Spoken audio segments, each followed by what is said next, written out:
আসসালামু আলাইকুম, সবাই কেমন আছেন? আশা করি সবাই আল্লাহর মধ্যে অনেক বেশি ভালো আছেন। আজকে আপনাদের সাথে আদিবাসীদের একটি জনপ্রিয় খাবার সেদ্ধ সবজি এবং মরিচ ভর্তা রেসিপি শেয়ার করব।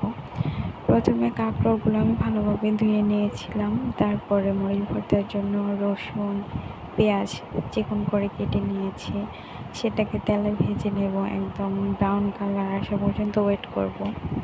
মরিচগুলো আগে ভেজে নিয়েছিলাম। তারপরে অন্য চুলায় আমি কাঁকরোলগুলো দিয়ে দিয়েছিলাম একটু লবণ দিয়ে।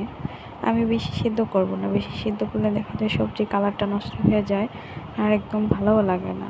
যেইটুকু সিদ্ধ করলে একদম খাওয়ার উপযোগী সেইটুকু করব।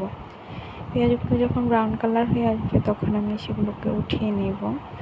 দেন একটু লবণ দিয়ে পেঁয়াজ, মরিচ এবং রসুনগুলোকে ডলে ভালোভাবে ভর্তা বানিয়ে নেব। আসলে আমি ওদের মধ্যে সিদ্ধল ইউজ করিনি, আমি শুধু একদম পেঁয়াজ, রসুন আর মরিচ ইউজ করছি। আসলে এটা ভর্তাটা অনেক বেশি মজা হওয়ার মেন কারণ হচ্ছে আমি এটাকে একদম ব্রাউন কালার করে মুচমুচে করে ভেজে নিয়েছি। এটা একটা অন্যরকম মজা লেগেছিল। দেখেন কত লোভনীয় লাগছে, তাই না? আমার সবজিগুলো একদম টাটকা মনে হচ্ছে, কালারও নষ্ট হয়নি আর সিদ্ধটাও একদম পারফেক্ট হয়েছে। তারপরে আমি ভাতের সাথে একটু মরিচ ভর্তা আর কাঁকরোল নিয়ে তারপরে এক লোকমা খেলাম। আসলে ফ্রেশ সবজির মজাই একটা অন্যরকম। তেল মশলা খাবার তো আমরা সবসময়ই খাই, একটু ফ্রেশ খাবার খেয়ে দেখে।